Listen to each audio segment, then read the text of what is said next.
I don't need to be justifying why I put Jude Bellingham ahead of everyone in the under-21 list. Endrick, right? Palmeiras, now at Real Madrid, and probably one of the big reasons why Carlo Ancelotti actually stuck around.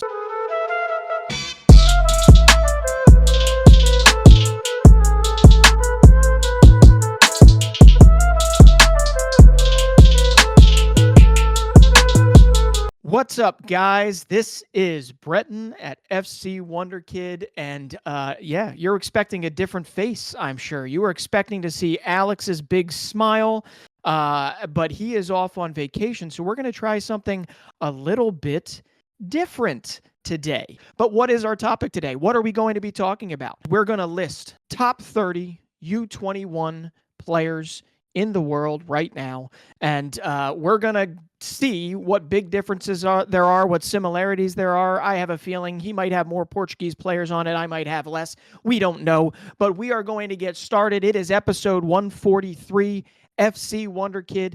Let's start with Alex. Alex, number 30, your way, buddy. Thank you, Breton, and it was your idea to do this top 30 best under-21 talents that it was very hard for me. And shout outs, I'm not going to put them in the top 30, to the future Portugal, Rodrigo More and Giovanni Kende, still 16, and one day I hope to put them in this list. My number 30 is Bilal El Khanous, the future of Morocco in full display when he plays, and he played in the World Cup.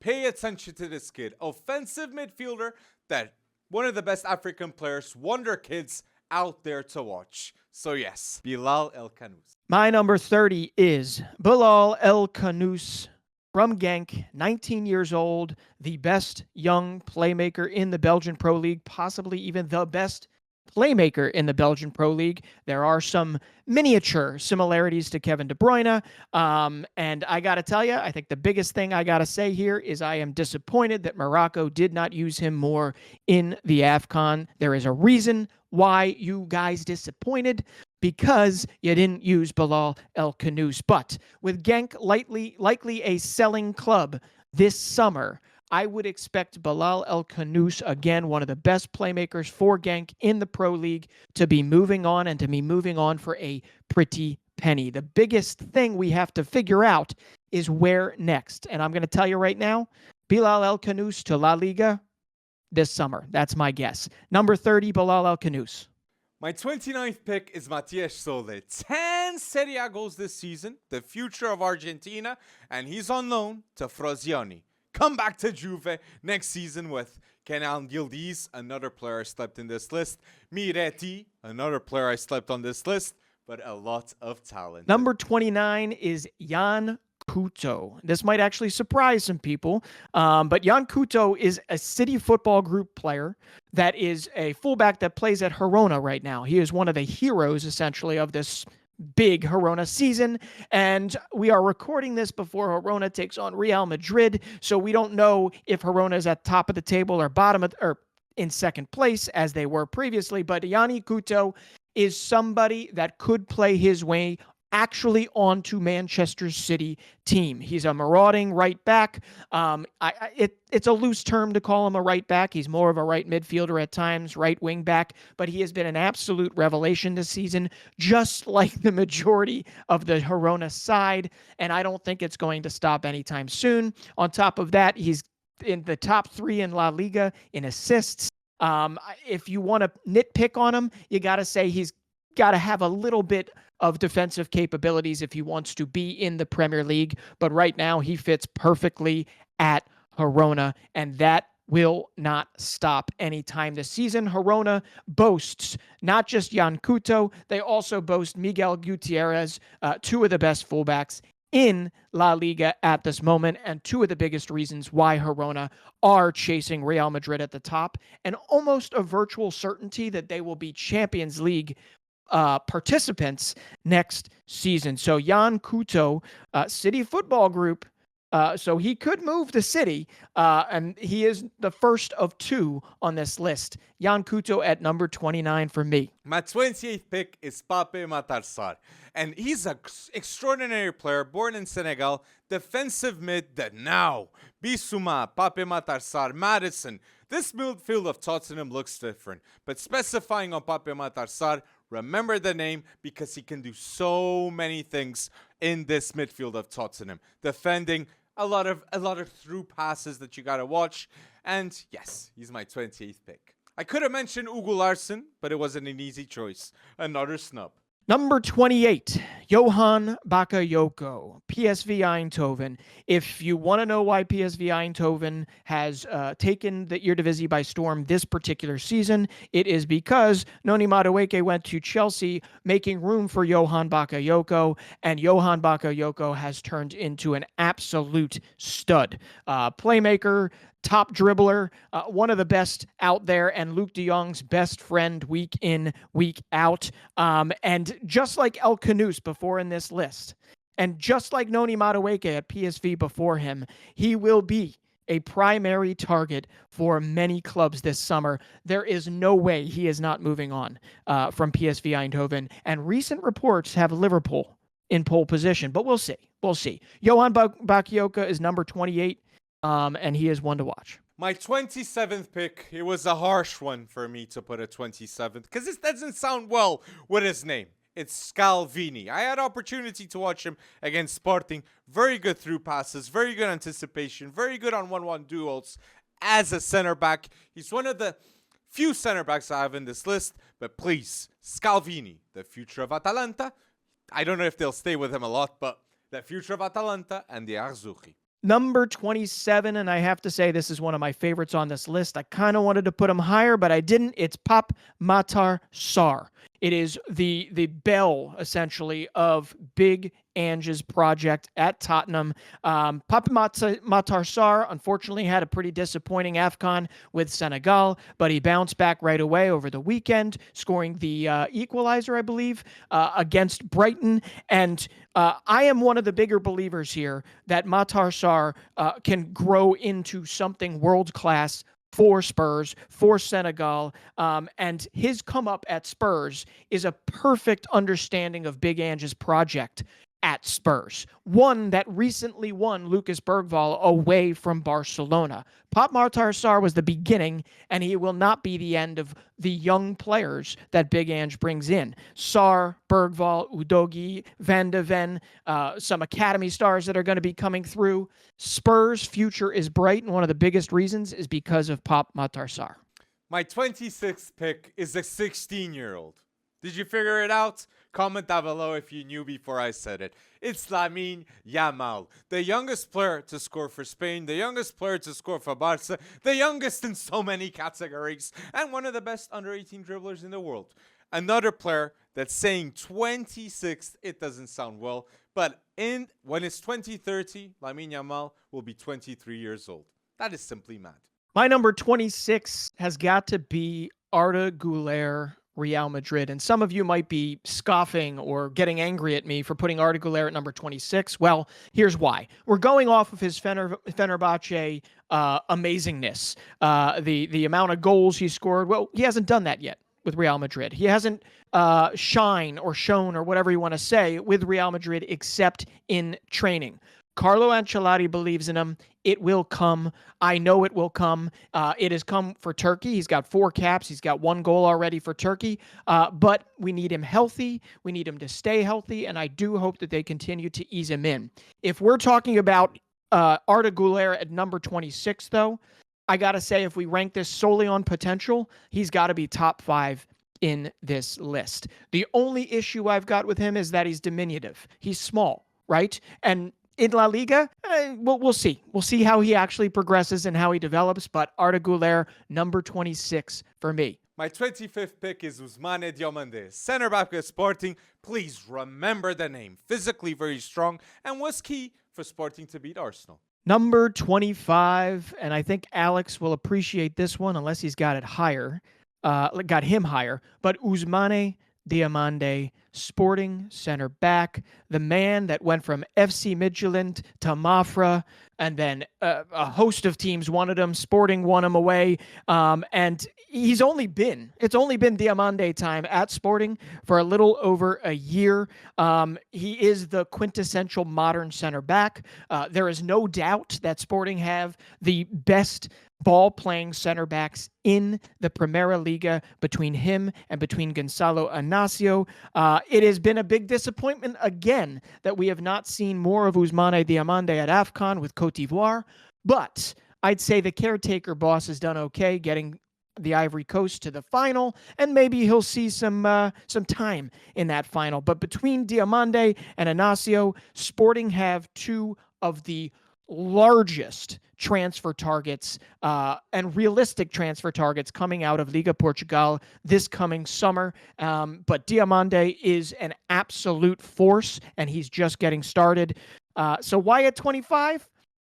I think once you see who's under this, who is lower on this list or higher on this list, you'll understand why. But Diamande is an absolute animal, and one that I think will get better and better for Sporting as he progresses. 24th, the new signing of Atletico de Madrid. Simeone, please use them well. Not like João Felix, but I believe it's going to be the case. Arthur Vermaelen, the future midfielder of Belgium, and he was key towards Royal Antwerp winning their first title in like more than 50 years. So this is a bold reference. Number 24 for me is Arthur Vermeeren. The sneaky signing by Atletico Madrid, the Royal Antwerp captain at 18 years old, I believe it was. The man who, I can't even really call him a man, but he was able to get Champions League football with Royal Antwerp after he helped them to their first league win in over 50 years. And then he makes a very shrewd, smart, calculated move to Atletico Madrid under Diego Simeone. And I'm going to say it right now. Simeone sees it, but they're going to ease him in. But I say they're going to ease him in. They played him day one. He signs. They played him the next day. And he is going to be somebody that, along with Pablo Barrios, 20-year-old midfielder, unfortunately not on this list, but I'm very high on him, is going to create one of the best midfields in La Liga, which is saying something, for the next 10 years. Arthur Vermeeren is the future of Belgium, so we'll see him at Euros, and he is the future, apparently, of Atletico Madrid. Arthur Vermeeren is my number 24, and he only just turned 19. My 23rd pick is the future of Ireland, the biggest talent of Ireland, Evan Ferguson, that he knows how to score goals in the Premier League, and he's an under-20 player. You must rate a player like this, that his future is granted with greatness. Trust the process. Number 23, Mathys Tel, Bayern Munich. 18 years old, may have just turned 19. Here's the only reason he's not higher than 23. He hasn't played. He's not going to play. And we can sit here and we can talk about how he soaked up knowledge from Robert Lewandowski. He's soaking up knowledge from Harry Kane.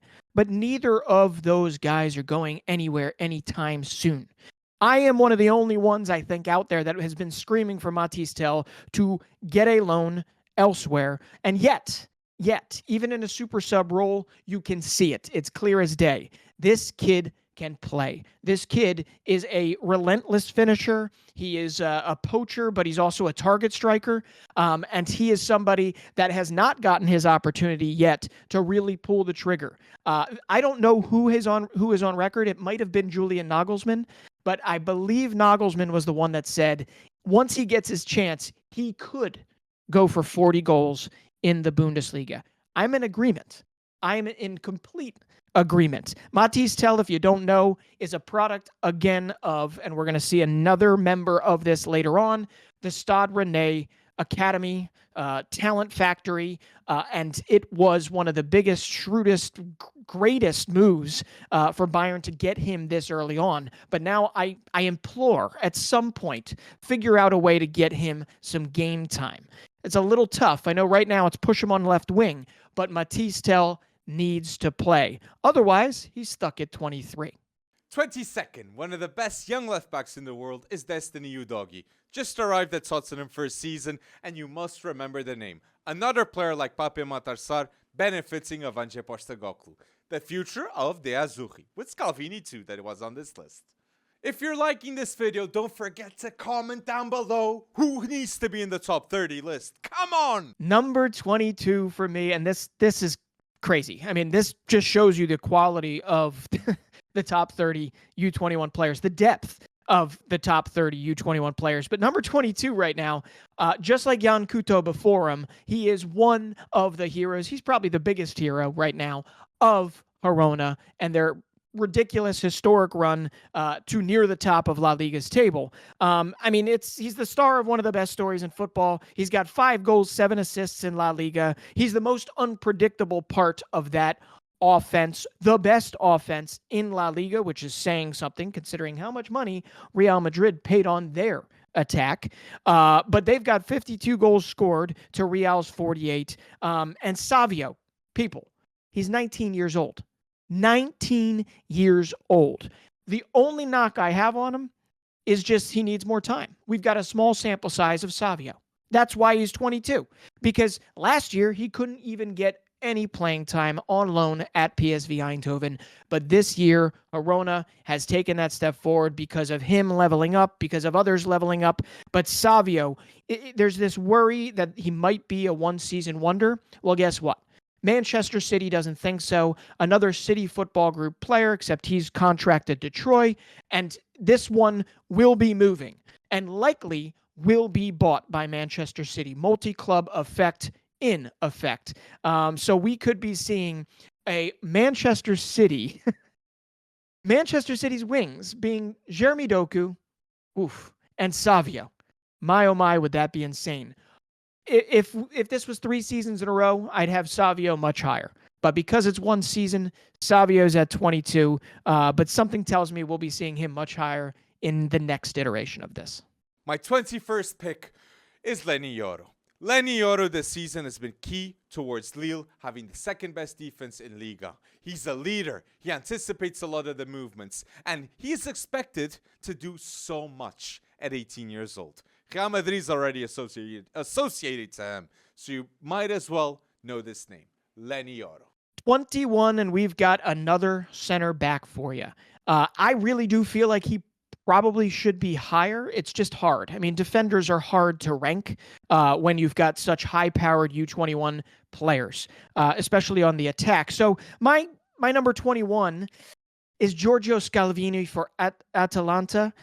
He's one of only a handful of defenders on this list, but at his age, at his quality level, the amount of trust that Atalanta has in him, it makes sense that literally every top club in Serie A is trying to fight for his signature, but I think it's going to take a little more money than what they can part with. I think there's a good chance you could see somebody like a Manchester United, Liverpool, somebody coming in for a Giorgio Scalvini if the price is right. And that's if he even wants to go to the Premier League. I've also heard that Newcastle has been recently scouting him. But just like Ousmane Diomande before him, you've got a modern center back, ball-playing center back, good with both feet.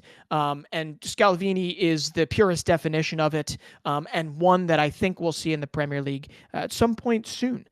So number 21, while it pains me, it feels weird saying it, number 21 for me is Giorgio Scalvini. 20th, Man United fans, you're not going to be happy, but it's Alejandro Garnacho in my view, okay? Alejandro Garnacho has been, in various moments, fantastic for Man United. He's electric. He's very good on one-on-ones, but ahead in this list, I'm going to have players that were consistent at the highest level. And he's got the talent, but I want to see the consistency for months, Alejandro Garnacho. So keep going bold, and he's my 20th pick.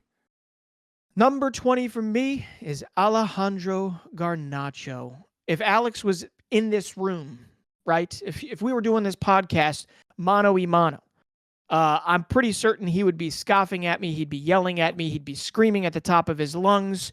But listen, Garnacho for me is phenomenal. I do think he is going to be a piece of Ten Hag's puzzle for Manchester United, along with Xavi Simons, who is not in my top 30. But there's no doubt that he's electrifying. But when you list the other 19, right, you'll understand. Garnacho, let's talk about this, right? Jadon Sancho was bought for 80 million euros, if I'm not mistaken, and Alejandro Garnacho was bought for less than $1 million. I think less than $500,000. And he's already matched the output of Jadon Sancho in a Manchester United shirt. Now, I want to see Sancho do well at Dortmund, but this is just a very simple trust the youth, trust your academy moment that Manchester United is learning. And it seems like they're learning and relearning it because you might remember that the crux of Manchester United's past dominance in the Premier League was not necessarily bought, sold, and paid for it, although Fergie did buy a lot. It was also buoyed and anchored or bastioned by a lot of Manchester United academy players. Now, Garnacho was not academy day one, but he did get molded in the academy, and he is somebody to watch out for.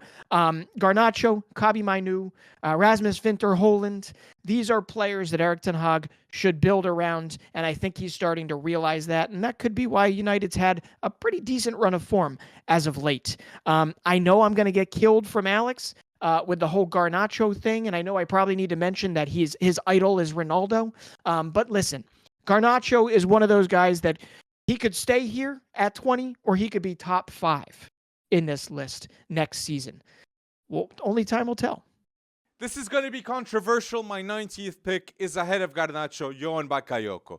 Already, for me, a key player for Belgium. It's one side Bakayoko, the other Jeremy Doku for Belgium. The future in full display, and Johan Bakayoko has been key towards PSV having an unbeaten run until a certain stage in Eredivisie. So Johan Bakayoko is a name you must remember. Soon destined for big teams. Number 19 for me is Matthias Soulé, on loan from Juve to Frosinone, and I am going to say it right now. Juve has a monster in Matthias Soulé. They have a monster. The fact that he is doing what he is doing, and I'll tell you what that is in a second, but the fact that Matthias Soulé is doing what he is doing in Serie A for a team of Frosinone's quality, right, is insanely impressive, considering that in the same categories that he's leading, whether it's chances created or big chances created or dribbles completed, you've got Rafa Leao, you've got Kavica Kvaratskhelia, right? Matthias Soulé is going to be a legitimate monster, and Juve's got quite a few of them. Matthias Soulé is 19, Kenan Yildiz, who is not in this 30, Fabio Moretti. You've now got Carlos Alcaraz coming in on loan from Southampton. Juve is going to be really tough to watch, assuming that Allegri uses them well moving forward. But listen, 4th in Serie A with 10 goals. He's leading the league in dribbles completed. He's 2nd in the league in key passes. Matthias Soulé is a real deal attacking midfielder, and one that I believe is going to go to the absolute heights. I wanted to put him higher in this. 19 was about as high as I can go because the quality here gets really, really crazy from here on out. So 19, Matthias Soulé, and one that I think, again, from a potential perspective, is much, much higher on this list than the 19th that he's currently at. 18th, the player that is just confirmed to Man City. Do you know who it is? Comment down below. Another player that if you know, you know. Savio. Savio has just signed for Man City for next season, and he's been key towards Girona having a surprising dark horse season in La Liga. So Savio deserves a ton of recognition.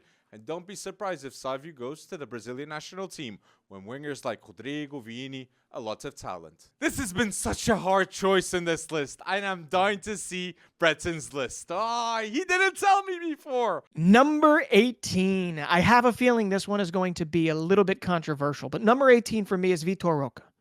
Vitor Roque, Barcelona's savior. Barcelona needs a reimagining, or has needed, I guess, a reimagining on the attacking front. We've got Xavi stepping down. We've got Robert Lewandowski losing maybe 1 or 2 steps or 5 steps. Vitor Roque had been doing it for Atletico Paranaense. I believe he made it to, was it a Libertadores final? But he made it to a continental final. And he's done some very good things in the Brasileirão. Now we just need to see whether or not he can do it for one of the world's ridiculous brands, one of the most pressure cooker situations you can have for a young Brazilian. But listen, Real Madrid has Vinicius Jr., Real Madrid has Rodrigo, Real Madrid now has Endrick. Vitor Roque needs to be Barcelona's Endrick, or better, if they want to compete from here on out. He's only 18th because, yes, he's scored 2 goals in his last 2 games, and that's great. He also got a red card, really soft red card. But Vitor Roque needs to hit the ground running and then some. So 18th for now. There's no question as to his talent, but as to his actual CV, it is still being developed and one that I'm going to watch highly. My 17th pick is a player that's highly intelligent in my view. It's Rico Lewis, already instrumental for Man City with Pep Guardiola and has been called for England in the past. I believe he'll be going to the Euro 2024 too. And I love so many players on this list, I'm saying that. But going back to Rico, he's a leader already. No, he's mature already. Not a leader at Man City still, but he's getting towards that stages. Rico Lewis, Phil Foden, I believe there'll be 2 players that will be staying throughout their careers at Man City. 17, another Manchester United. This one a striker. The striker that actually wants to score goals for Manchester United. This is not Wout Weghorst. This is Rasmus Winter Højlund. And boy, oh boy, is he on fire for United as of late. Just turned 21, decided to give himself a birthday present, scored some goals. He's got United winning a few games. He's got people thinking about the future and how bright it might be at Manchester United. And here's your reminder that Rasmus Winter Højlund is why every large club out there should be looking at whoever Sturm Graz signs next in the Austrian Bundesliga, because Rasmus Winter Højlund was one of many hits that they have had at the striker position. Højlund has shown that he can learn. He has shown that he can grow into a tough league like the Premier League, coming from the Austrian Bundesliga. Coming from Serie A at Atalanta. But it's still a small sample size. And I think it's only going to get better for Rasmus Winter Højlund. And it's not even the goals for me. It's the things that he does off the ball. It's the way he uses his physicality, the way he uses his speed. He's faster than Haaland. He's not stronger than Haaland. But he is a guy that might be able in the future to give Erling Haaland, if he stays in the Premier League, a run for his goals scored money. And we will see if that comes to pass. Why 17th, you say? Because it only just started cooking for him in the Premier League. Only just started. I don't think it's where he stops, but it's only where he just started. So 17th, Rasmus Winter Højlund. And just fun little fact, if you have not gotten out from under a rock, you might get a little reminder here that he has 2 19-year-old twin brothers that currently play for Copenhagen in the Danish Superliga. One plays in midfield, the other plays, you got it, his position. And I don't know if they have the exact skill set that he had at 19 years old. Somebody might be able to tell that to us in the comments section. But from what I hear, they're pretty dang talented. Wouldn't it be great one day, if not for Manchester United, if Rasmus Winter Højlund gets to play with, I believe it's Oscar and Emil, in the Danish setup? But that's another place you're going to want to watch Rasmus Winter Højlund. What will he and Denmark do? What can he do for them in a major competition? He's done it in qualifying, but what can he do in the 2024 Euros in Germany? My 16th pick, the first Portuguese man in this video.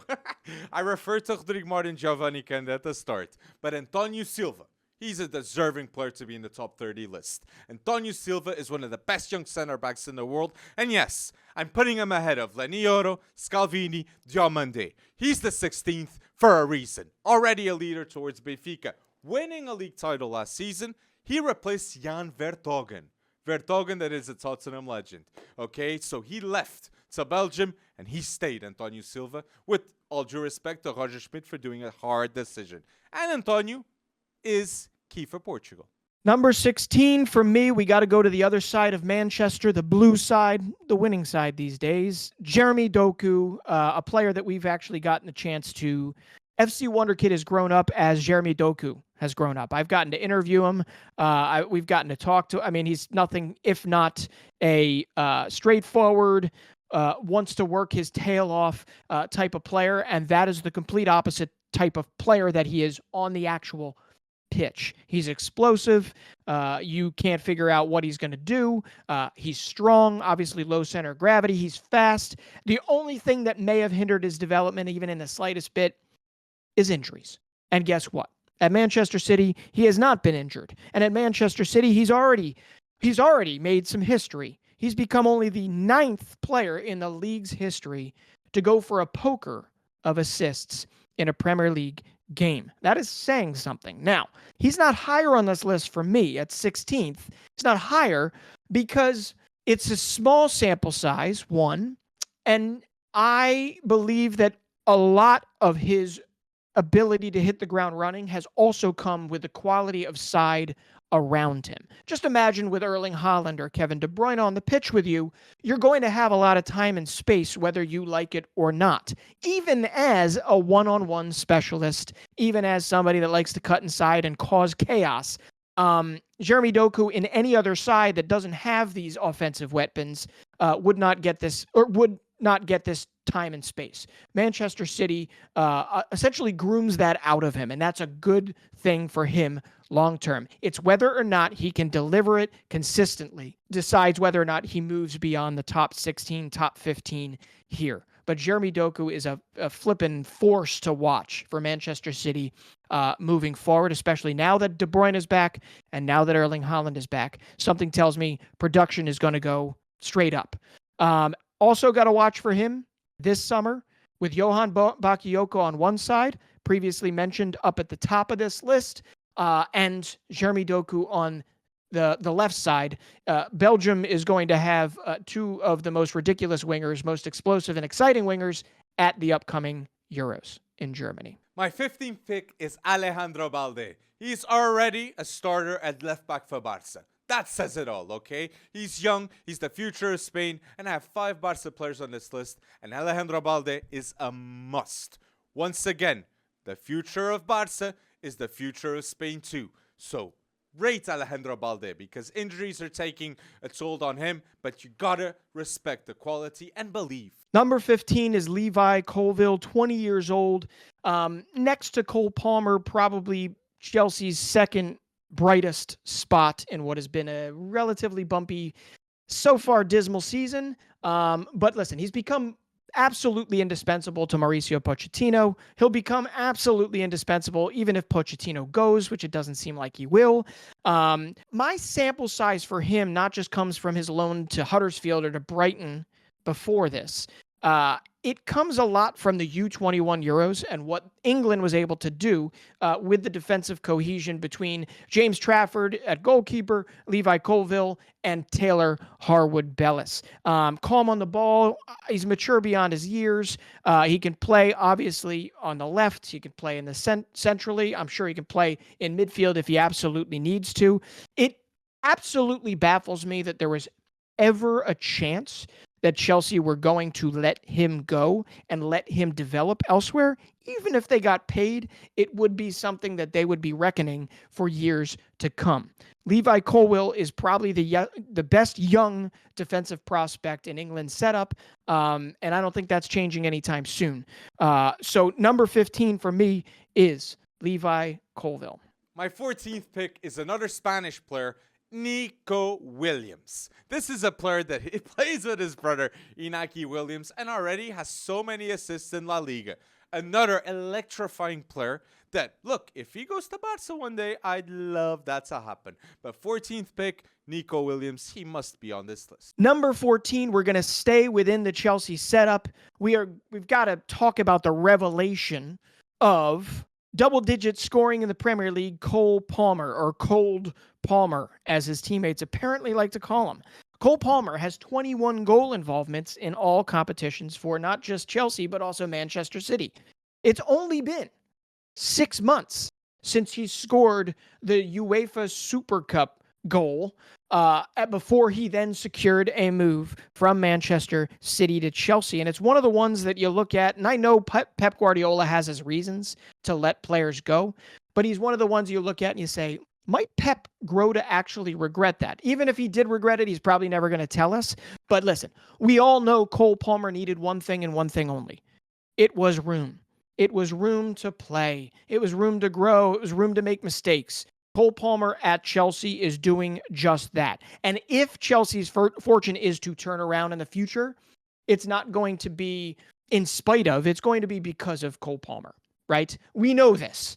It's just a matter of when. Until then, he could wind up scoring 15 to 17. Hell, he could get up to 20 goals this season in the Premier League for Cole Palmer. Going to be one that I'm very, very excited to watch. I think more of us are trying to figure out whether or not he will play a relatively significant role for Southgate's setup. Don't be a coward, Southgate.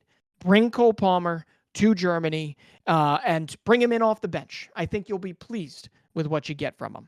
13th, I have Alejandro Garnacho and I have Rasmus Winter-Højlund. Rasmus Winter-Højlund is the youngest player in Man United history to score in 4 consecutive Premier League games. He's got a ton of talent, and for Denmark, he's the striker, okay? He's the striker. And feed the beast, please. Rasmus Winter-Højlund, Alejandro Garnacho, and another snub on this list. Man United fans are going to hate me. Kobbie Mainoo. I don't have him in the top 30 list, but going back with Højlund, he must be here, and he's one of the best young strikers in the world. Number 13, and one that I would like to say I've seen him play in person. And I know Alex has too, because he was there with me. It was Antonio Silva for Benfica.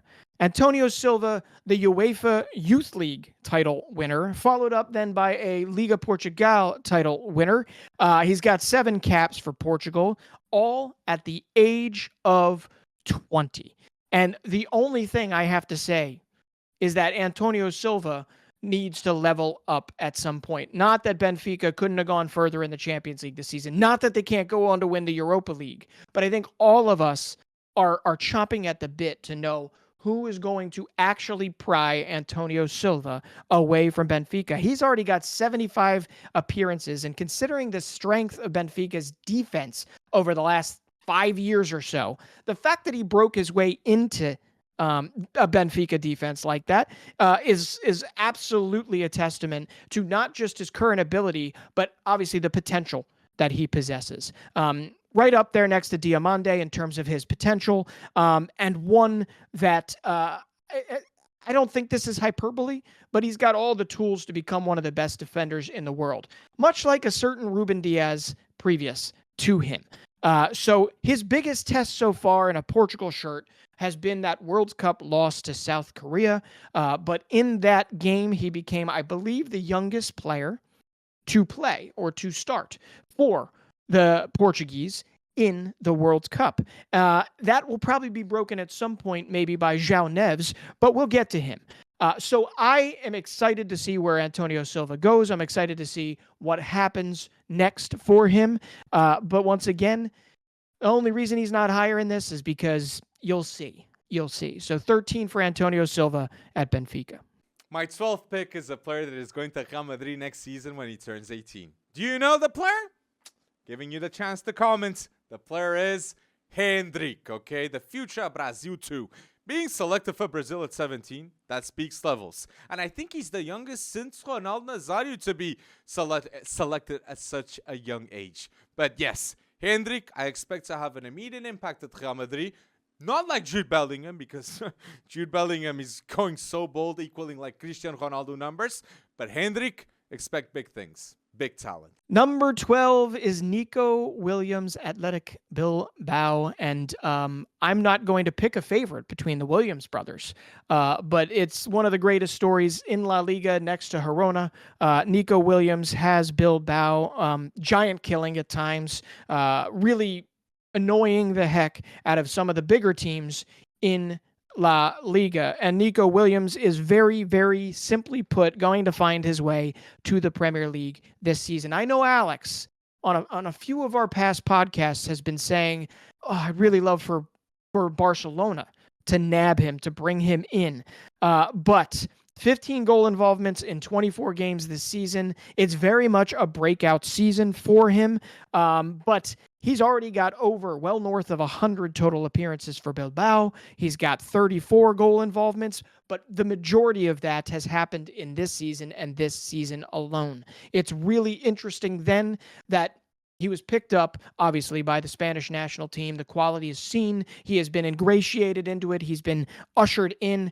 And Nico Williams will play a very large role in whatever success Spain might have, even a Gavi-less Spain, in the Euros this summer. But Nico Williams, aside from some adductor issues he's having right now, has been one of the most electrifying players in La Liga this season. And that's not even with slapping a U21 or a U23 label on him. He has been one of the most electrifying players in La Liga this season, and long may that continue. Spurs like him, Chelsea likes him, Arsenal likes him. Not exactly a shocker. Who gets him? You tell me. 11th. I think he's better right now than Endrick playing-wise, but the talents of Endrick I consider superior. If you know who I'm meaning, it's a big debate between the both.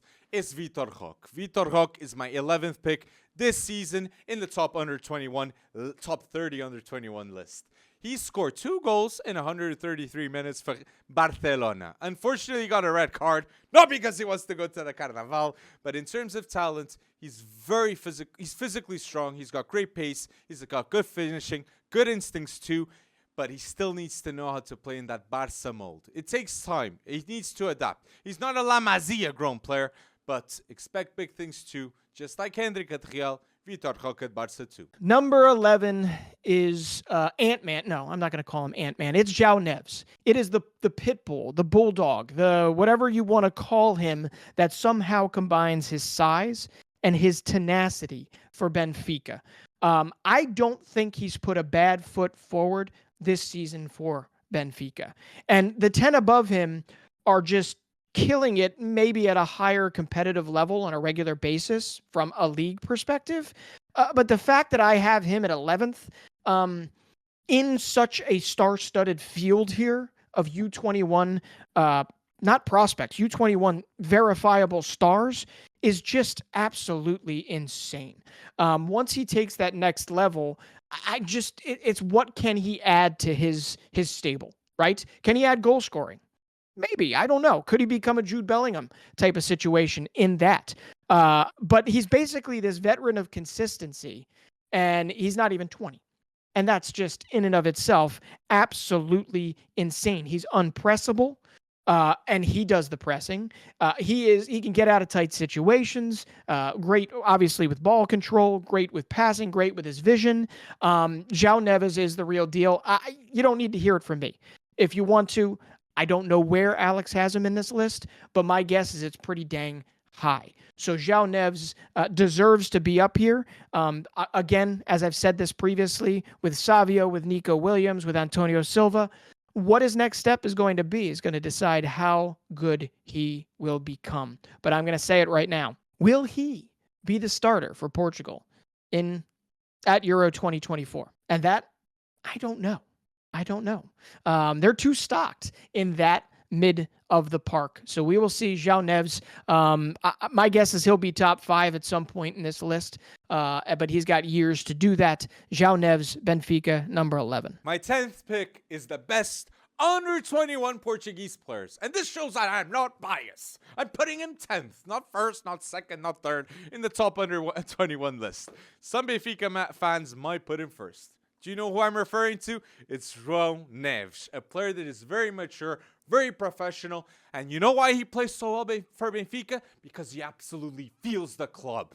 Top under 21 midfielder to watch. And it'll be difficult for Benfica to keep him for next season. Defensive mid, non-stop player, an engine completely. And for me, the best player Benfica this season. João Neves. Come on, this is the top 10 list part. If you didn't comment, when are you going to comment? Because these are the names that you must know. Number 10 is Endrick, or as Alex likes to say, he says Hendrick, I think. I believe it's Endrick here, but Endrick, right? Palmeiras, now at Real Madrid, now under the under the tutelage of a Carlo Ancelotti. And probably one of the big reasons why Carlo Ancelotti actually stuck around. I mean, he's basically the manager of half of Brazil at the moment, even if he did not actually take the Brazilian position. But Endrick, back to him. At his young age, he got hot when it was needed most for Palmeiras to chase down Botafogo, to chase down Grêmio, and win the Brasileirão for a second season in a row. And while he was a spectator a little bit for the first one, he was anything but that for the second one. He had 6 goals in, I believe, their last 8 games, and they had 1 loss, I believe, in their last 11 games for them to go on and lift the title again. He's the 4th youngest ever to debut for Brazil, which is saying something, considering how many ridiculous stars have gone through the Brazilian national team. And he's now at 17 at Brazil, and looking to form a ridiculous attacking threat, an all-Brazilian attacking threat, if Ancelotti allows it, with Vinicius Jr., with Rodrigo, with Endrick, with Jude Bellingham behind him, with, we can go on and on here. But things are going to get spicy. They're going to get interesting if Endrick then has to figure out a way to continue his development if Kylian Mbappe actually does wear a Real Madrid shirt. So that is a interesting wrinkle in the whole developmental situation for Endrick. But the biggest thing I love about Endrick has got to be his off-the-ball movement. And I don't mean to get open. I mean his defensive awareness. I mean his defensive determination, his ability to say, the only way I'm going to be able to score a goal is if I get the ball, right? That is something you saw time and time again with him, even at the beginning of the last Brasileirão season, where he was not hitting the back of the net. And that is going to be absolutely huge as he grows, as he maybe gets more fame, as he gets more excitement around his name, although it's hard to believe any more excitement could surround his name at this moment. But if he never loses that, Brazil obviously has the making of a generational addition to maybe a Brazilian side that could lift a 2026 World Cup trophy. But we will hopefully see Endrick at the Copa America right here in the States this coming summer. All right. So Endrick, number 10, Real Madrid. 9th is a player that I fully expect to start for France real soon. And he's 17 right now. 17. Warren Zaïre-Emery. The future of PSG right now is him. When Mbappe leaves, he's going to be holding so much responsibility with Xavi Simons too. I'm excited for this future of PSG. Xavi Simons with Ugarte and with Warren Zaïre-Emery. Very talented player. And please watch the tape of Warren Zaïre-Emery against Dortmund in the Champions League this season. The youngest in charge completely. Number 9 might be a little bit surprising considering Endrick was above this, but I had to put Xavi Simons at number 9. RB Leipzig, PSG in the future. He has proven people wrong time and time again. I'll be honest, I was worried for him even just moving to PSV. Sure, he did well in the UEFA Youth League, but I didn't expect him to be co-Golden Boot winner for PSV Eindhoven with 19 goals last season for them. And then he has not missed a step at all, building a little bit of rapport with Lois Openda, with Benjamin Sesko, with Dani Olmo, who's back. Xavi Simons has 50 goal involvements in 76 matches for PSV, for RB Leipzig together so far since his professional career has essentially started.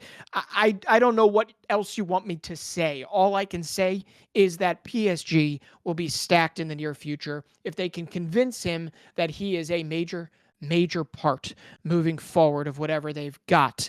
But right now, he's killing it in the Bundesliga, and I don't see that ending anytime soon, and I have a feeling that he is going to be a key piece of a big Euro 2024 tournament for the Netherlands this coming summer. My 8th pick is my Belgium top player, is Jeremy Doku. What a decision it was by Man City, replacing Riyad Mahrez with Jeremy Doku, an electrifying player that right now, in my books, starts ahead of Jack Grealish.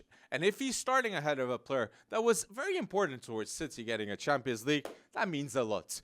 Yohan Bakayoko on one side, like I said previously in this video, and it's Jeremy Doku on the other. The best Belgium talent under 21 in my view. Number 8 is WZE, Warren Zaïre-Emery for PSG. We talked about Xavi Simons above him, but Warren Zaïre-Emery isn't going anywhere. He's one of those that I could see being in a PSG shirt for the next at least 5 years because he's so dang young. At 17, he came through.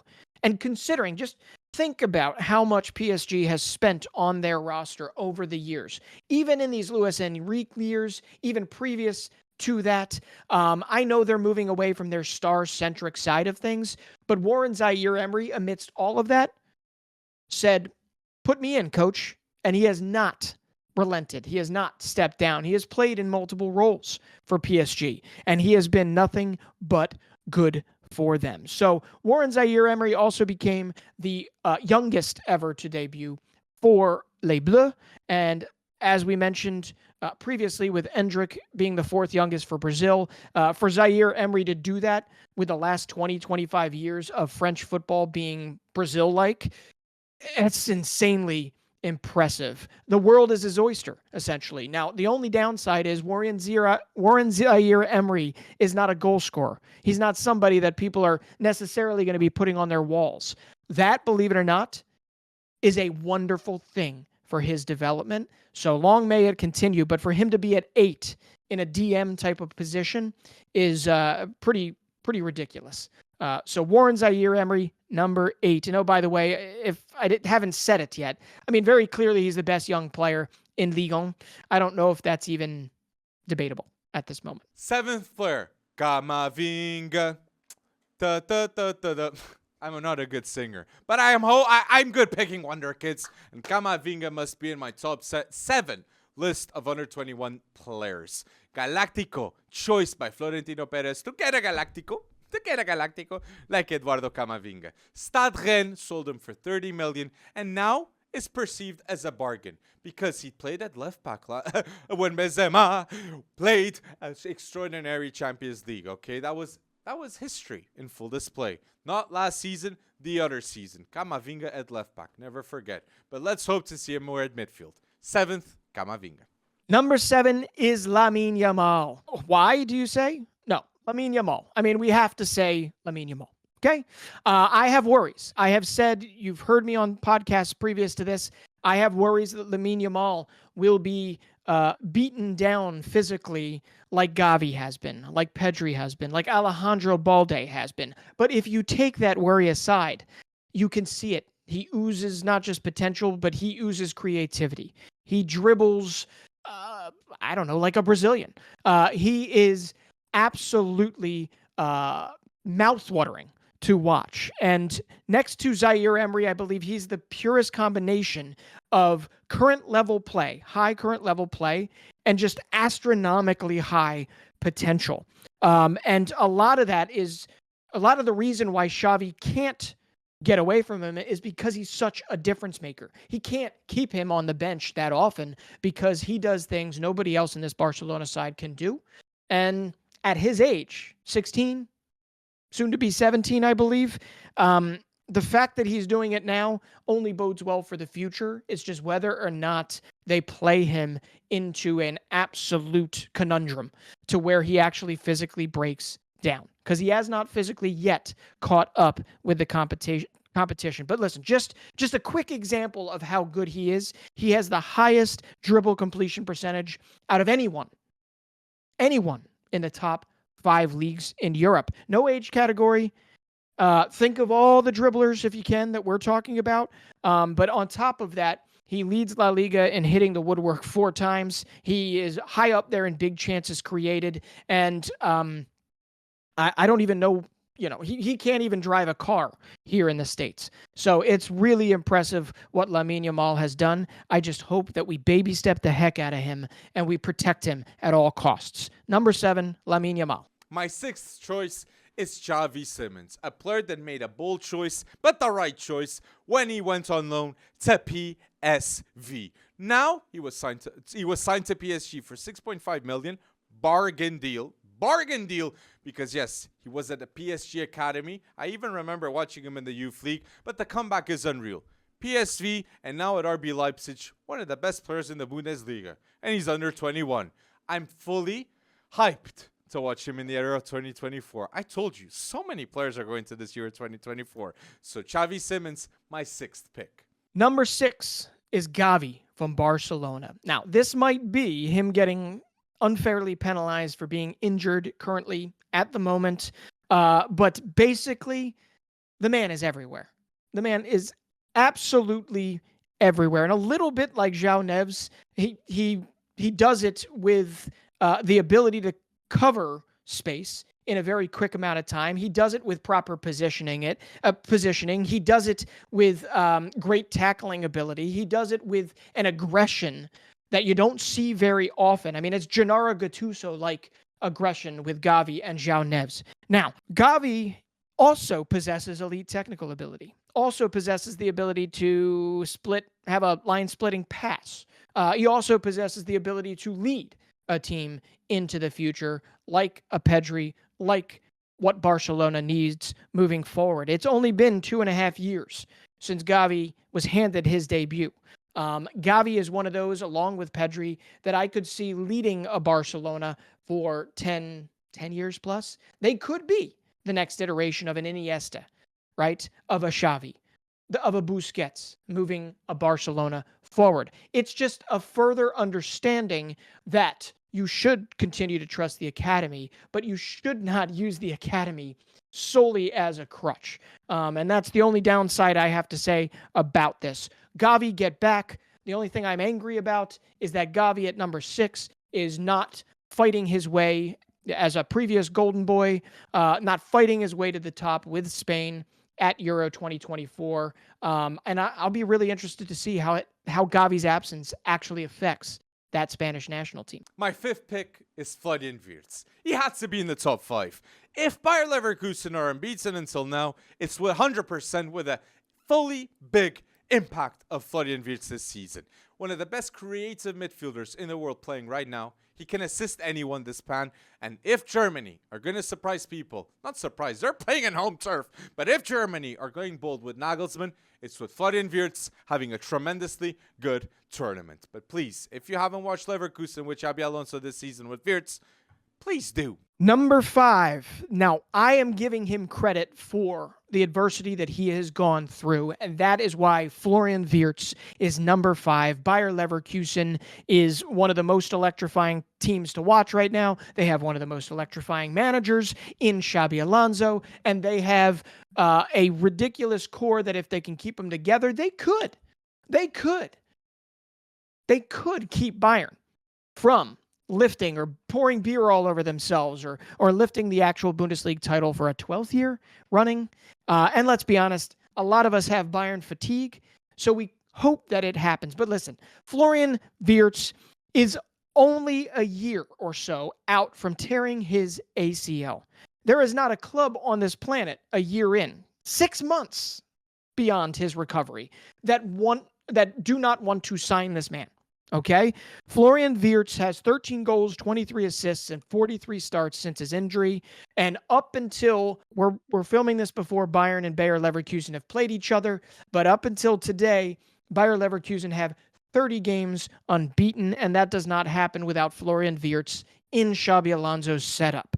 Top of the table in the Bundesliga, and while Xabi Alonso has built this team to play to Florian Wirtz's strengths, it is not a team that is solely dependent on a Florian Wirtz. And that is what I love about Wirtz's setup. It's why I almost want him to stay one more year at Leverkusen after this. But I'm going to tell you, that is not happening. There is no way it's happening. It's crazy to think that Florian Wirtz, a year after tearing his ACL, or coming back from tearing his ACL, will likely command a 100 million plus euro transfer fee. No doubt in my mind.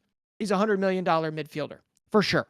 So, number 5 for me is Florian Wirtz. And it makes sense I put Wirtz in 5th. I gotta put it 4th. Jamal Musiala. He's already won a Champions League, and he was important towards winning that Champions League. The best player of Germany in the last World Cup, and the future of Bayern Munich. They must keep a player like him. Pavlovic, another snub on this list, but another player that I'm dying to see these future years with Jamal Musiala. Electrifying, can play at offensive mid, can play at the winger. And he could have picked England, but he picked Germany. And that's the Deichmannschaft. Are they going to go bold? Let me know down below. Number 4 is the buttery dribbler himself, Jamal Musiala. And we actually posted a poll online recently. Who is the better dribbler? Jamal Musiala, Jeremy Doku, or Lamine Yamal?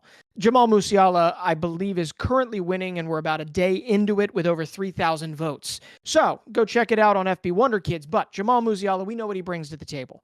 We know that he brings an absolute ridiculous ability to play make in a Bayern side that does actually need it from time to time. Jamal Musiala was absolutely huge in their comeback title win, 11th straight win for Bayern last season. He's already got 7 goals, 3 assists this season. And some might even say they've been underwhelmed with his influence at Bayern this season. But there is no doubt he's one of the best dribblers, not young dribblers, one of the best dribblers in the world at this moment. And he is of growing importance, not just to Bayern, that's already been established, but to Germany as well. Germany, the only reason anyone had one inkling of a silver lining coming out of that World Cup performance was Jamal Musiala. And listen, at his age, almost 21, he's already got over 150 appearances, or close to 150 appearances for a big team like Bayern Munich, 64 goal involvements. And what makes that even more interesting is that over half of those appearances for Bayern Munich were not starts early on. He very much was a super sub to start. 64 goal involvements in 84 starts for Bayern. And when you look at how good they've been within the group stages of the Champions League, it's the next step. Where's it going to be? Is it at Bayern Munich? Is it taking Bayern Munich to a Champions League title? We'll all have to figure it out. But a big test is on the horizon, not just for Jamal, but also for Florian Wirtz above him. Can these two insane German talents take Germany to a very respectable position at as the upcoming hosts of the 2024 Euros? We'll see. We'll see with that. My 3rd pick, the best player of Barca this season? That's a very bold statement, but it might be for some people, reasonably so. Gavi, the engine of Xavi, in my view. When Gavi got injured, Barca started to play a fully different Barca, okay? Gavi, I remember watching him at 17, winning the game for Spain against Portugal in the Nations League. So if you haven't watched Gavi play, he's everywhere on the pitch. He's technically gifted. A La Masia player, okay? He passes the ball extremely well. Very intelligent. One of the best players I've seen. Not seen, but one of the best players I've definitely seen in the last 10 years playing at Barca in high intensity with a lot of motivation and dedication. He gives it all. So Gavi, I got to put him in the top 3, the future of Spain. All right, we're getting to the end. We are in the top 3. We've got in 3rd place for me is Eduardo Camavinga. And to be honest, I kind of wanted to put him 2nd, but I couldn't do that. Eduardo Camavinga is an absolute unit. We know this. I value his versatility probably more than anyone, maybe more than Alex. I don't know. We'll see how high Alex has him. But as an absolute unit, we have already seen that for Real Madrid, under a world-class manager like Carlo Ancelotti, he can play any role that Ancelotti necessitates. And he can do it at a world-class level. Now, with that said, I absolutely love seeing Eduardo Camavinga actually get to line up in the midfield. Now, we've already talked about Stade Rennais. We've talked about their youth academy previously with Matisse Tell. Well, that's where Camavinga came from as well.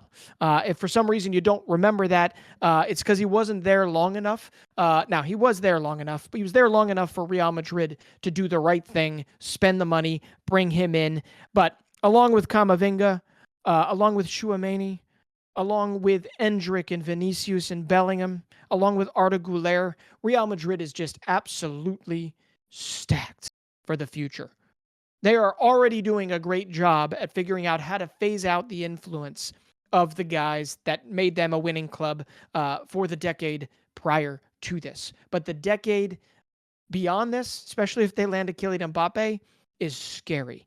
Absolutely scary. But Camavinga, you could argue that Camavinga will be one of the most important players of Real Madrid's future, right?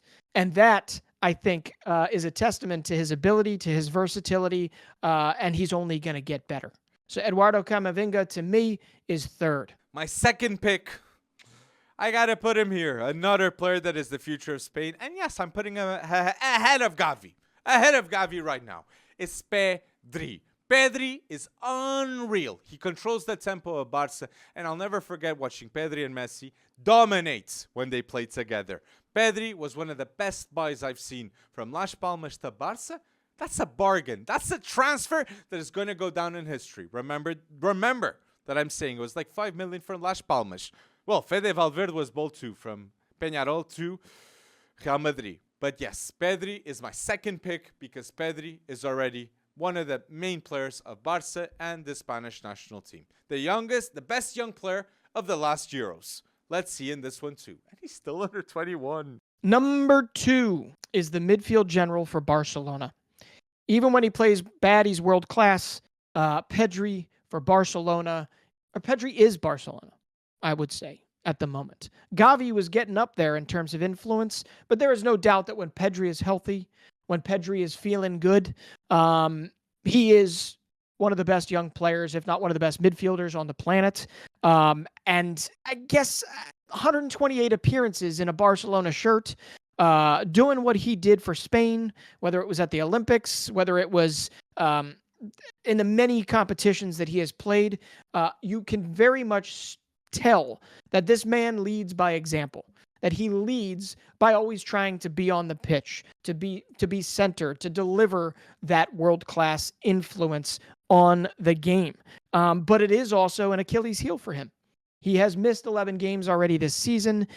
He missed 15 or so last year, and that is a concerning sign for Pedri. But obviously, the fact that we have him listed at second, you know when he's on and he's back, Pedri is one of the best on the planet, let alone one of the best U21 players. And obviously, if it weren't for the insane start of our number one into his La Liga career, Pedri would probably be number one here.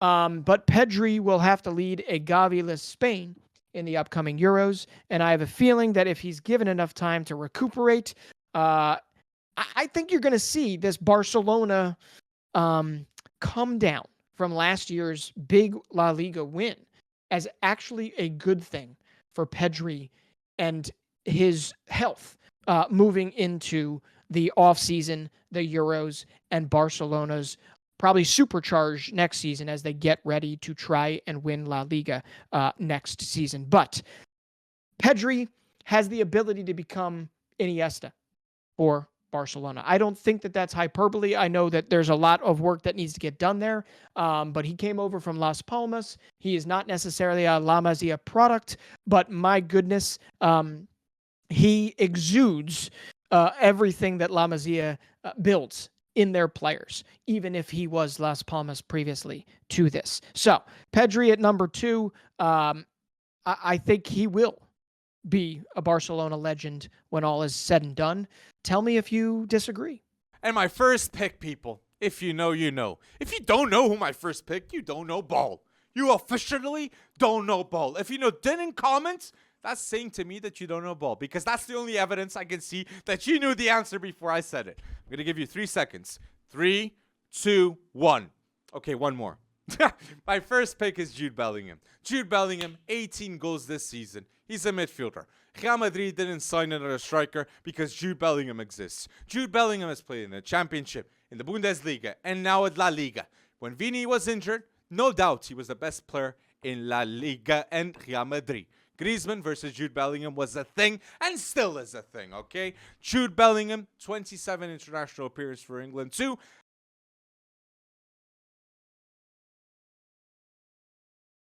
But come on, is he your first pick, people?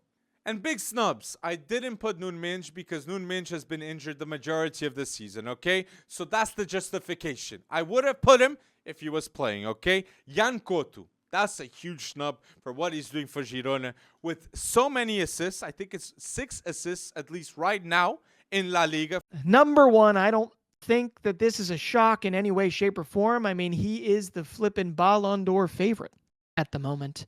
It has to be Real Madrid's, England's Jude Bellingham. Listen, Ancelotti is shaping a tactic around Jude Bellingham.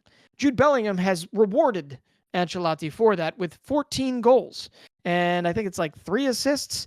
He's a 20-year-old Englishman that is hell-bent on winning his first league title. He is hell-bent on very likely becoming the best Englishman to ever play in La Liga. And that's something I think he's going to safely achieve over time. But 14 goals in 20 La Liga games.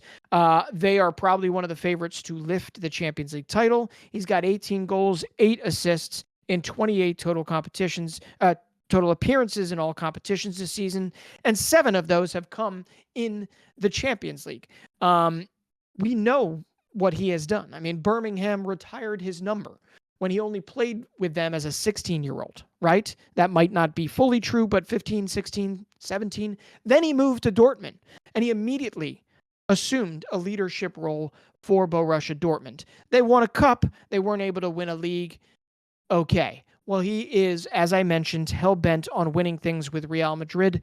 And next to Camavinga, he is the most important player for Real Madrid and their next 10 years, or their ambition to become another dynasty.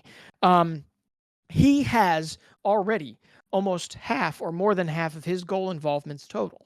Or I'm sorry, his goal involvements at Dortmund. He already has them in 1 season at Real Madrid. 1 season at Real Madrid. Not only that, he exudes himself with confidence, respect. His off-the-field persona is every bit as impressive as his on-field ability.